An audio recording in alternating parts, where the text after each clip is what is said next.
चलिए बढ़ते आगे। कुत्तों के आतंक से नीमच भी अछूता नहीं है। डॉग बाइट के बढ़ते मामलों को देखते हुए अब शहर के बुद्धिजीवी लोगों ने एक मुहिम के रूप में व्हाट्सएप ग्रुप की करीब महीने पहले शुरुआत की थी। ग्रुप को नाम दिया गया कुत्तों के आतंक से पीड़ित नीमचवासी। इस ग्रुप में धीरे धीरे करके करीब 1000 लोग जुड़ चुके हैं। व्हाट्सएप ग्रुप जो बनाया गया है, इसका उद्देश्य है डॉग बाइट की घटनाओं को रोका जाए और शासन प्रशासन को जगाया जाए। ग्रुप के सदस्य डॉग बाइट के शिकार लोगों की हर तरह से मदद को तैयार रहते हैं। देखिए रिपोर्ट। देखिए, डॉग बाइट के जो मामले आ रहे हैं वो चिंताजनक हैं, वास्तव में चिंताजनक हैं और नीमच के साथ साथ पूरे देश के लिए चिंताजनक हैं। हम लगातार वीडियोस और ऑडियोज़ देख रहे हैं कि किस प्रकार से डॉग बाइट की वजह से लेकर बहुत लोगों को दिक्कतें आ रही है। जहाँ तक हम बात करें नीमच नगर पालिका की, तो हम लगातार प्रयास कर रहे हैं। जो शासन के नियम आए थे नए, उस सर्टिफिकेट की आवश्यकता थी, तो हमारा टेंडर जो था वो प्रक्रिया जो कर रहा था डॉक्टर, उसने काम फिर बंद कर दिया। हमने वापस टेंडर निकाले तब हमारी रेट ज़्यादा आ गई थी, तो वो भी हम उसको टेंडर की शर्तों का पालन नहीं हो रहा था। और सेकंड टेंडर हमने वापस निकाला है कि जो एनिमल बर्थ कंट्रोल का जो काम करते हैं डॉक्टर्स की टीम, हम उनको ढूंढ रहे हैं। तो वापस टेंडर अभी हमारा खाली गया है, तो वापस ये शुक्रवार को गया है। अब मंगलवार सोमवार को हम वापस टेंडर लगा रहे हैं और मैंने ये कोशिश कर रहे हैं कि आसपास के निकायों से हम बात करके जो भी नगर पालिका में नीमच में आके काम कर पाए और अच्छे से जो पशु क्रूरता अधिनियम का पालन करते हुए नसबंदी का कार्य हम कराएंगे। इस समय हम नीमच की गांधी वाटिका में मौजूद हैं और एक ऐसी ज्वलन समस्या है जो पूरे देश में ये व्याप्त है। खास तौर से ये जो समस्या है वो डॉग बाइट की है। कुत्तों के काटने के मामले तमाम देश से समय समय पर आते रहते हैं। लोग काफ़ी परेशान हैं। नीमच में भी कुत्तों का आतंक काफ़ी है। इसे लेकर यहाँ के कुछ बुद्धिजीवी वर्ग के लोगों ने एक ग्रुप बनाया जिसका नाम दिया कुत्तों का आतंक से पीड़ित। उस ग्रुप के कुछ लोग, बुद्धिजीवी लोग हमारे साथ हैं। किस तरह का कुत्तों का आतंक है, इन तमाम बातों के लिए उनसे हम चर्चा करेंगे, जानेंगे कि ये ग्रुप क्यों बनाया गया और अभी शहर के कुत्तों के आतंक को लेकर किस तरह के हालात हैं। भाई साहब, स्वागत है आपका एनडीटीवी में। ये जो ग्रुप बनाया कुत्तों का आतंक से पीड़ित जो ग्रुप है, वो बनाने का क्या उद्देश्य रहा? नीमच में क्या है कि काफ़ी समय से कुत्ते बाइट की बहुत घटनाएं हो रही थी। बहुत ज़्यादा लोगों को कुत्ते काट रहे थे, बच्चों को काट रहे थे, महिलाओं को काट रहे थे, जो पूजा करने जाते हैं उनको काट रहे थे। तो उसको लेकर हम लोगों ने काफ़ी देखा कि यार कि इसके लिए क्या कर सकते हैं। तो हमने एक व्हाट्सएप ग्रुप बनाया, जिस ग्रुप में सब बुद्धिजीवी लोगों ने मिलकर एक आपस में जोड़ते गए और ये लगभग 1000 लोगों का हमारा ग्रुप बन गया।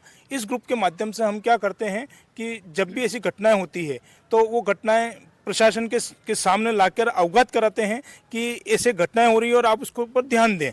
कई बच्चों को काट लेता है या महिलाओं को काट लेता है, या जो भी बाजार मन में जो भी इलाज होता है उसका करवाने के लिए हम एकदम तत्पर रहते हैं और यही काम हमने काफ़ी समय से कर रहे हैं और इसमें लोग बाग काफ़ी जुड़ते जा रहे हैं और इसको काफ़ी सपोर्ट मिल रहा है। हम लोग जो ग्रुप के सदस्य हैं, क्या कहना चाहेंगे डॉग बाइट के मामले को लेकर? नीमच कुत्तों को लेकर बहुत ज़्यादा पीड़ित हो गया है, क्योंकि यहाँ पर ऐसे लोग भी हैं जो कहीं बाहर काम कर रहे हैं, उनके बीवी बच्चे यहाँ पर रहते हैं। कई बार हमारे पास फ़ोन भी आए हैं कि यार हमारे बच्चे ट्यूशन जाते हैं, घर लेट आते हैं, ऐसी स्थिति में आसपास कई बार कुत्ते घेर लेते हैं। तो बहुत मुश्किल हो रहा है और नगर पालिका जिनका ये नैतिक कर्तव्य भी है और सामाजिक कर्तव्य भी है, राजनीतिक कर्तव्य भी है कि उनको इन कुत्तों को लेकर कुछ ना कुछ निर्णय लेने चाहिए। डॉग शेल्टर होम है, कुत्तों की नसबंदी वाला कार्यक्रम उन्होंने किया था। इसके अलावा कुत्ते यहाँ से पकड़ कर कहीं बाहर छोड़े जा सकते हैं, लेकिन ऐसा कुछ भी नहीं हो रहा है और इसका खामियाजा नीमच की जनता को भुगतना पड़ रहा है। हर माता पिता खौफ के साये में जीता है कि मेरा बच्चा जो घर से बाहर निकला है, क्या पता उसको कहीं कोई कुत्ते ना घेर ले। देखिए, मैं तो इसको दुर्भाग्य कहूँगा कि ये दुर्भाग्य का विषय है कि हमको एक ऐसे विषय पर इतनी चर्चा करना पड़ रही है और यहाँ के लोगों को जो पीड़ा हुई, जो पीड़ित हुए, उन्होंने मिलकर के, जब वो इतने पीड़ित हो गए तो उन्होंने मिलकर के एक ग्रुप बनाया एक दूसरे से अपनी बात को साझा करने के लिए कि हम किस समस्या से जूझ रहे हैं। डॉग बाइट की समस्या से जूझते हुए आज ये स्थिति हो गई है कि जो काम नगरपालिका, हॉस्पिटल या प्रशासन की व्यवस्था को करना चाहिए था, वो ये ग्रुप कर रहा है कि जहाँ भी कोई कुत्ते से काटने की घटना होती है और व्यक्ति उससे घायल होता है या परेशान होता है तो उसकी मदद के लिए ये ग्रुप जाता है।